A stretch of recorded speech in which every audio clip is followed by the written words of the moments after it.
Притчи 4 глава. Послушайте, синове, бащина поука и внимавайте да се научите на разум, понеже ви давам добро учение. Не изоставайте наставлението ми, защото и аз бях син на баща си, гален и най-любим на майка си. И той ме наставляваше и ми казваше: пази думите ми в сърцето си, пази заповедите ми и ще живееш. Придоби мъдрост, придоби разум, не забравяй, нито се отклонявай от думите на устата ми. Не я изоставяй и тя ще те пази. Обичай я и ще те предпазва. Главното е мъдростта, затова придобивай мъдрост и при всичко, което си придобил, прибавяй разум. Въздигай я и тя ще те въздигне. Когато я прегърнеш, ще ти донесе слава. Ще положи на главата ти красив венец, ще ти даде славна корона.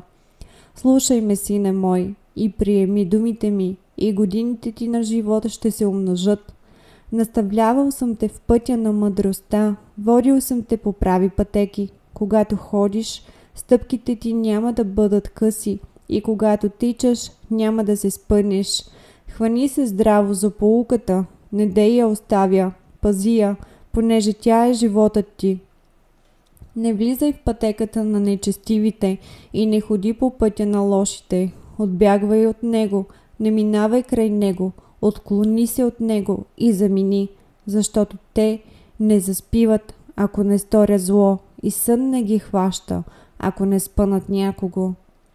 Понеже ядат хляб на нечестие и пият вино на насилие, а пътят на праведните е като светлината на разсъмване, която се развиделява, докато стане съвършен ден. Пътят на нечестивите е като тъмнина, не знаят от какво се спъват.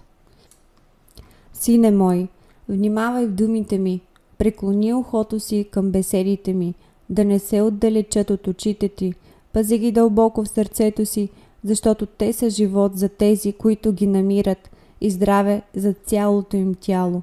Повече от всичко друго, което пазиш, пази сърцето си, защото от него са изворите на живота. Отмахни от себе си лъжливи уста и отдалечи от себе си развратени устни.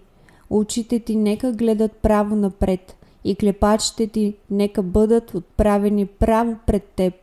Обмисляй внимателно пътеката на краката си и всичките ти пътища нека бъдат добре уредени. Не се отбивай нито надясно, нито наляво. Отклони крака си от зло.